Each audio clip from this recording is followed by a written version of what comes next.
When I stayed over at my friend's house that night, something happened, something unexpected and quietly thrilling, that I haven't been able to shake. I had to share this with you. It was supposed to be just a sleepover. That's what I kept telling myself as I shoved my phone charger into my backpack and slid into the passenger seat of Matt's car. Nothing special. Just a casual night, like old times. We'd hung out, watched a movie, lost track of time. And when it got too late to drive home without yawning through the ride, Matt just shrugged and said, "Crash at mine. My parents are out of town." He said it like it was nothing. And maybe to him, it was. But something about going back to his house stirred a quiet tension in me I couldn't explain. Maybe because I hadn't been there in years. Not since high school. Not since things between us had felt different. Back when we were younger. Awkward. A little too close in ways we never talked about. Matt had always been that friend who made you feel seen just by standing beside you. But lately, there was a distance I didn't know how to cross. Still, I smiled and said sure, trying to convince myself that this really was just about sleep. The house hadn't changed. Same wide glass entry. Same quiet hallways. Same faint scent of detergent and pine wood. It had warmth, but not the kind that made you feel at home. More like the kind of stillness you find in houses where people don't talk as much anymore. Matt kicked off his shoes and disappeared into the kitchen to grab snacks. I stood in the hallway with my backpack still on, taking it all in like I was walking through a memory. That's when I noticed the door at the end of the hall, Dylan's room. Still closed, as usual. I hadn't seen Dylan in years, not since graduation. He was Matt's older brother, for years ahead of us. Back then, he was everything I wasn't. Tall, confident, always moving like the world bent to him. He never picked on me or anything, but I never felt at ease around him. He had this way of looking at people, like he was studying them. Like he already knew what you were trying to hide. He didn't pay me much attention. And yet, I always noticed him.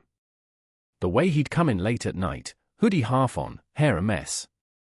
The way his voice echoed when he called out for Matt. And sometimes, across a dinner table or in a crowded room, he'd glance at me, and I'd catch something in his eyes. Something unreadable. Maybe curiosity.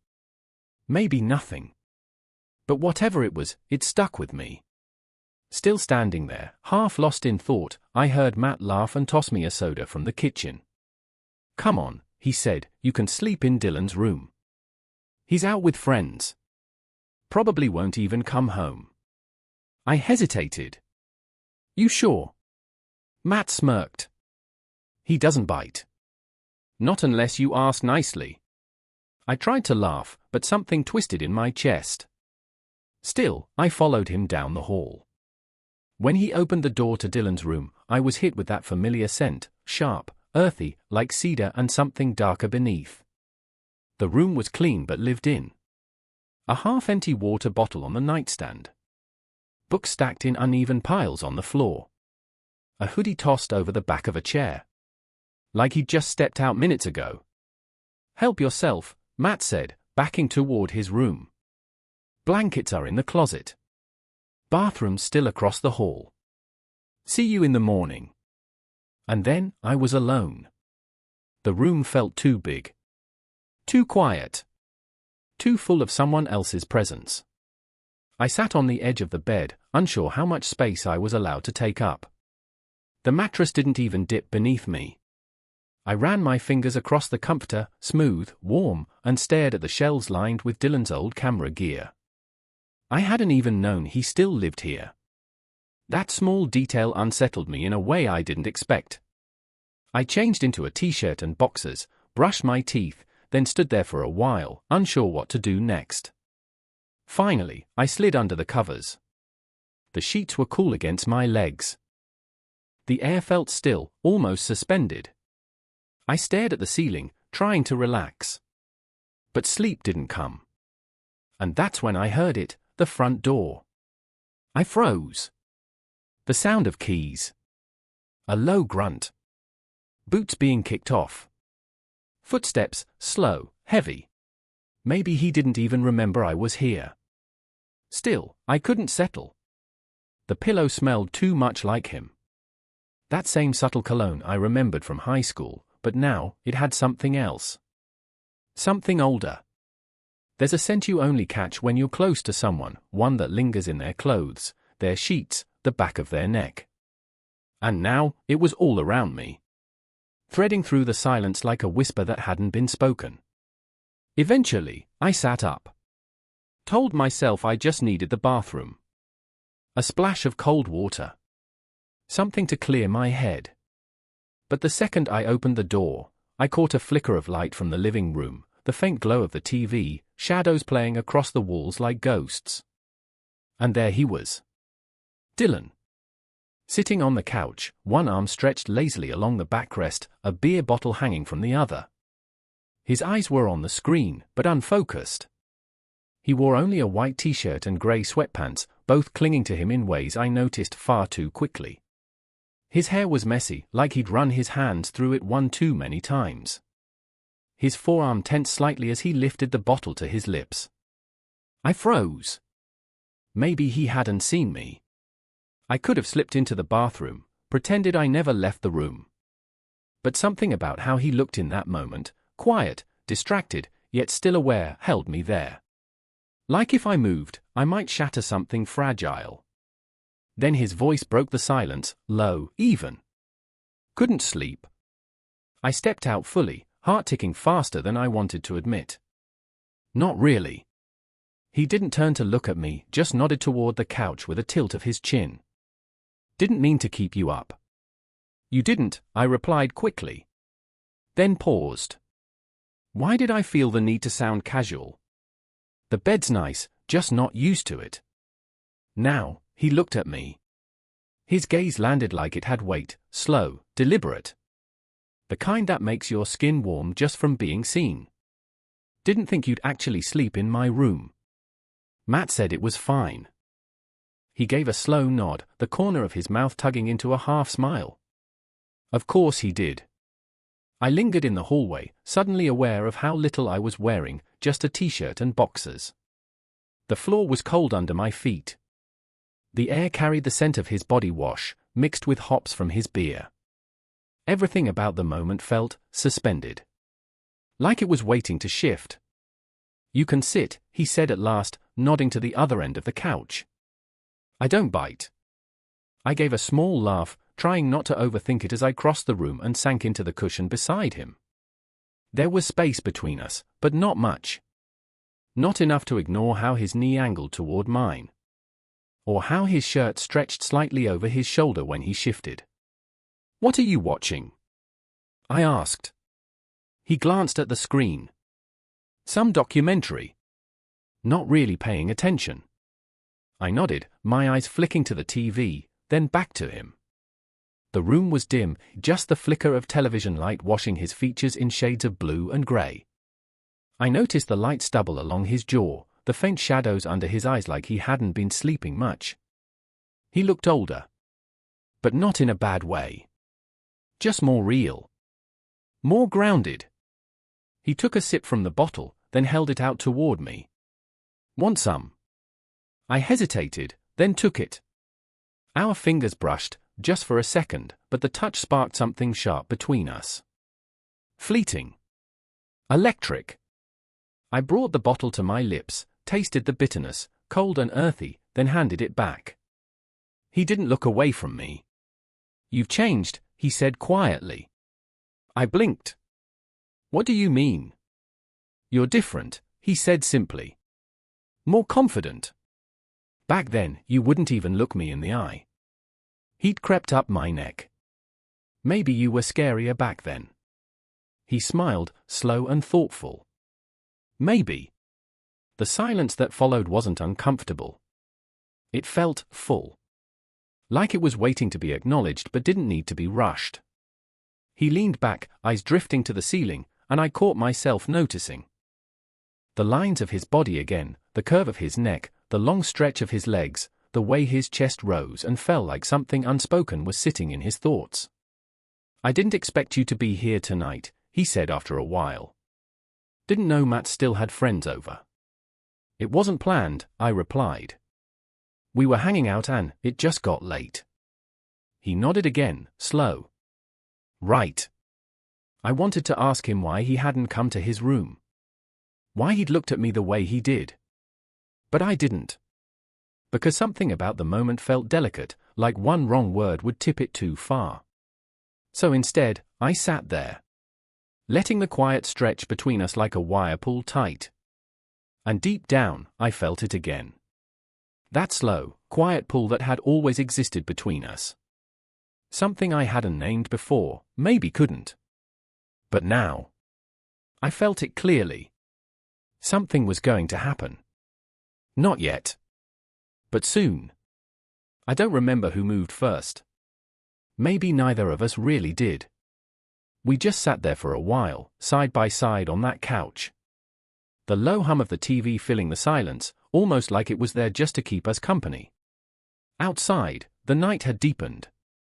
The window behind us was nothing but black glass now, and the only light in the house came from the screen, flickering softly against Dylan's face.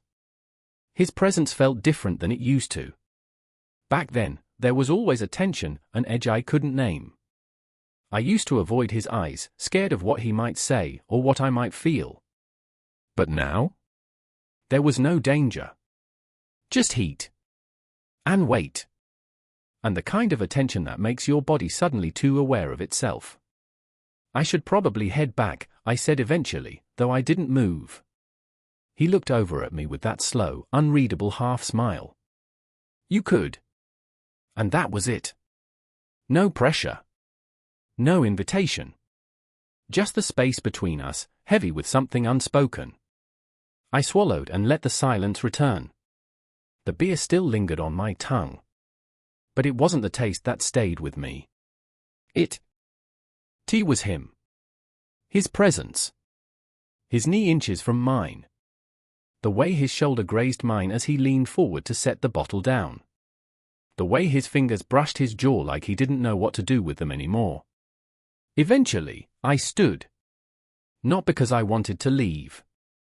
But because staying would mean crossing a line I wasn't sure I could uncross. I muttered something about needing sleep. Dylan didn't stop me. Just nodded once and let me go. But I felt him behind me the entire walk back to the room. The sheets were still warm. I slid under the blanket, flat on my back, eyes open. Trying to quiet my thoughts. But they wouldn't still. Not with the sound of his voice in my head.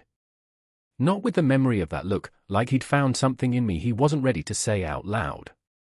At some point, I drifted. Not quite asleep. Not fully awake. My body relaxed. My breath slowed. The room was quiet, just the occasional creak of floorboard settling. Cool air. Warm blanket. And then, a sound. Soft. Intentional. The faint click of the door handle. I didn't move. The door opened silently. A footstep. Then another. The weight of the air shifted. Someone had entered the room. The door clicked shut behind them. And then, stillness. Except for the sound of breathing. Slow. Steady. Not mine. I didn't turn. Didn't speak. Just listened. My heart beating with a quiet urgency I didn't understand.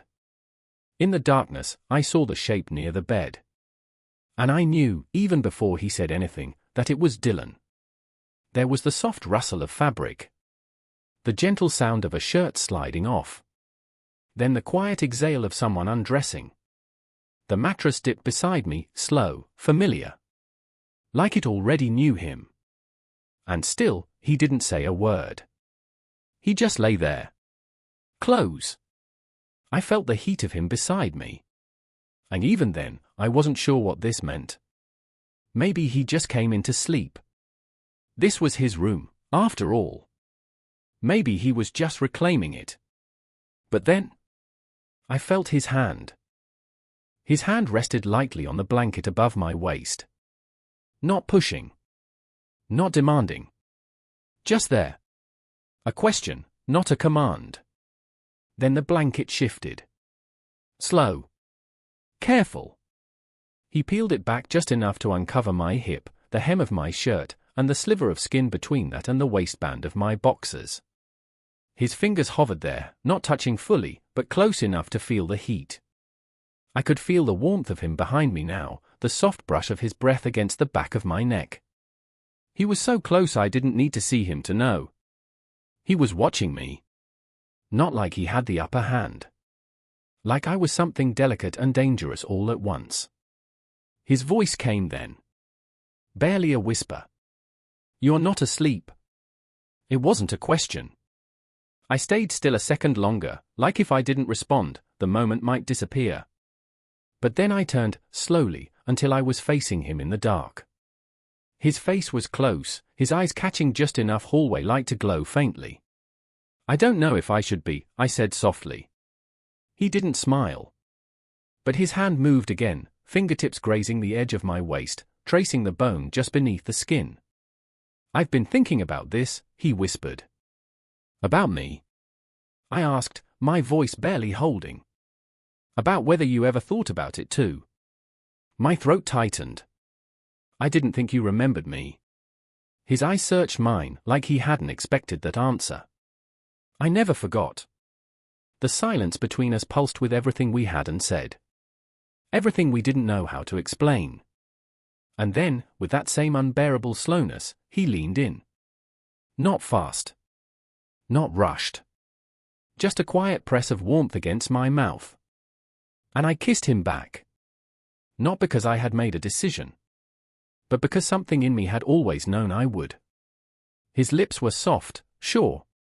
The kind of kiss that doesn't take, it offers. One that unfolds like it's not in a hurry. Just grateful to be happening.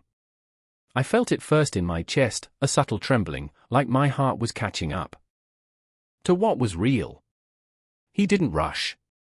His mouth lingered like he was memorizing the shape of mine. His hand stayed at my waist, warm and steady, fingertips brushing gently beneath the hem of my shirt, like he was tracing meaning into the heat of my skin. And maybe he was. I didn't know what to say. Didn't even know if I could speak. So I just breathed in, let my body lean into his, let the quiet hum of confusion and want blur the edges of my thoughts. My fingers curled into the sheet beside me, are not quite ready to reach for him. Not sure where the line was. Or if it even existed anymore. But Dylan closed the space for me. His arm wrapped around my back, slow and deliberate, drawing me closer until our chests brushed, our legs gently tangled, and there was no space left between us. Only heat. Only knowing. He pulled back just enough to rest his forehead against mine. His breath, shaky and uneven, mingled with mine. Too human. Too real. "I've wanted to do that since the night of your graduation," he murmured. I blinked. "What?" He gave a quiet laugh, not playful, but aching. "You were wearing that awful red gown. Hair all messy from the cap. And you smiled, like you didn't know anyone was watching." I didn't know how to hold that. Didn't know what to do with it. So I did the only thing that felt right. I reached up and touched his jaw, gently. The stubble scratched under my fingers, grounding me. I traced the edge of his face, down the line of his neck, stopping where his collarbone dipped into his shirt. "Why didn't you say anything?" I whispered. His eyes searched mine again, but this time there was no distance. No mask. "Would you have believed me if I had?" I didn't answer. Because maybe I wouldn't have. Maybe I would have laughed it off, pretended not to hear. Because back then, he was the older brother. My best friend's brother. The one who existed just outside my world, like a dream I didn't know how to name. But now he was here. And everything felt upside down. His hand slid up under my shirt. Palm warm and steady as it rested over my ribs. Like he was holding something together inside me. His thumb moved slowly across my skin, back and forth. Soft. Intentional. With every touch, something inside me melted. "Tell me to stop," he said. And it wasn't a challenge. It wasn't a tease. It was an offering. But I didn't say it. Didn't say anything at all. Instead, I kissed him again, deeper this time, letting my body answer. That was all he needed. One of his hands slid behind my neck, cradling it gently, like he was afraid I might disappear. Then he shifted, rolling us slowly until I was on my back, and he was half over me, one knee between mine, his weight careful but anchoring. I let out a breath I hadn't known I was holding. He lowered his head and pressed kisses to my jaw, then down my neck. Each one soft but purposeful. When he lifted my shirt and kissed the skin just below my collarbone, something inside cracked open. Not just desire. Something deeper. Something that felt like being seen, fully. Like being wanted, not out of convenience. But because he couldn't not. We didn't rush. Time felt distant. His fingers moved like they knew where to go, like they had always known, but were waiting for permission. Each touch was slow, deliberate. Not rushed. Not reckless. Just real. His mouth traced a line down the edge of my ribs, across my stomach, his breath warm and uneven, skating over my skin. I arched into it before I even realized I had. My hands reached for him. I slid them under his shirt, across his back. Felt the heat of him, the steady flex of muscle, the way his breathing hitched when I touched him. He looked up at me, eyes wide, vulnerable. "I always thought you hated me," I said. And my voice cracked beneath the truth. He stilled. Pressed his forehead to my chest. "I never did," he said. "I was just afraid of what I felt." That honesty dropped between us like a stone into water, rippling into places we hadn't dared go. And for a while, we just stayed like that. Breathing. Listening to the quiet of each other's hearts. Two people who had carried different versions of the same story for far too long. Then, with a kind of reverence I hadn't expected, he kissed me again. And the rest of the world. Matt 2 rooms away, the past, the silence. All of it disappeared. There was only this. Only him. Only me. Only now. And it felt amazing. Not wild. Not loud. Not the kind of story you brag about or tell your friends like it's some kind of conquest. It was slow, careful. Like we were both afraid of waking up from something fragile. Careful. Because, yeah, sometimes it hurt. But his touch never left. Always grounded somewhere. His palm against my face. His fingers warm at the small of my back. His knee between mine like he belonged there. Maybe he always had. And maybe this was just the moment we finally stopped pretending otherwise. The room was quiet. Except for the sound of our breathing. The way it tangled in the space between us. The house seemed to shrink until there was nothing but the bed. Nothing but us. His warmth was everywhere. In the press of skin, the scrape of stubble against my neck. The way his lips moved gently across my collarbone. Every touch felt like a conversation. A quiet apology. A confession for all the years we'd spent apart. Not realizing how close we'd been to this moment all along. And when it was over, if you can even call it that, we didn't move. We didn't grab our clothes. Didn't straighten the blankets. Didn't laugh to fill the silence. We just stayed. My head on his shoulder. His hand tracing soft lines up and down my spine. The air was thick. Not with tension. But with something gentler. Something like peace. I'd never felt so exposed. And yet, I didn't feel unsafe. I didn't feel judged. I just felt held. "I wasn't sure you'd let me stay," he said. Finally. His voice was low, rough from use. I could feel it through his chest, more vibration than sound. I closed my eyes. "I wasn't sure I'd want you to." he shifted, pulling me a little closer. Like that meant more to him than I knew. Then his hand slipped into my hair. And he pressed a soft kiss to my forehead. I could have stayed like that forever. Honestly, I didn't care if morning ever came. For the first time in a long time. I wasn't thinking ahead. I was just here. With him. Eventually, sleep found us. Not the restless kind that fades in and out. But deep. Real. I felt my body go heavy against his. Felt his breathing slow. And I let go. The dark didn't feel empty anymore. It felt full. With breath. With warmth. With the quiet hum of something new beginning. Right where something old had finally burned out. When I woke, thin streaks of sunlight cut across the floor through the blinds.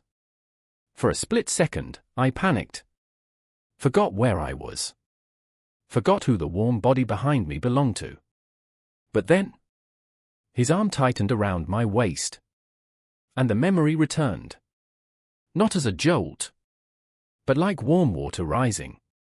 Morning, he mumbled into my shoulder. His voice was rough, sleepy. Hey, I whispered back. Neither of us moved. It was too early for the world to intrude. Too sacred a moment to break with things like clocks or guilt. Or whatever was waiting on the other side of that door. But reality always finds its way in. Invited or not. There was a knock. Sharp. Followed by Matt's voice. You up yet? I'm starting breakfast. I felt Dylan go still behind me. The silence between us snapped tight. Like we were kids again, caught doing something we weren't supposed to. But then, he exhaled slowly. And buried his face deeper into my neck. Like he wasn't ready to let go. You should go, I said. Though I didn't want him to. He didn't move. You don't want me to. I didn't say that. That earned a quiet laugh. Soft. Then he pressed a kiss to my shoulder. And pulled back. He sat at the edge of the bed, ran a hand through his messy hair.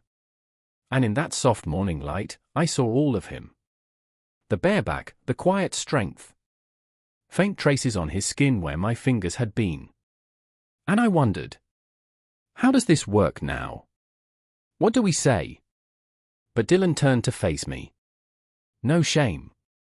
No hesitation. I meant what I said last night, he told me.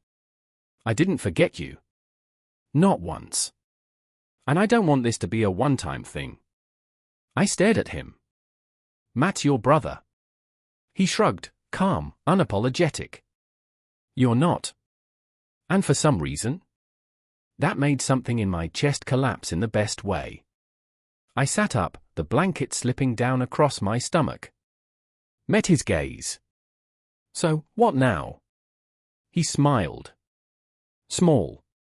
Hopeful. We figure it out. And somehow, that was enough.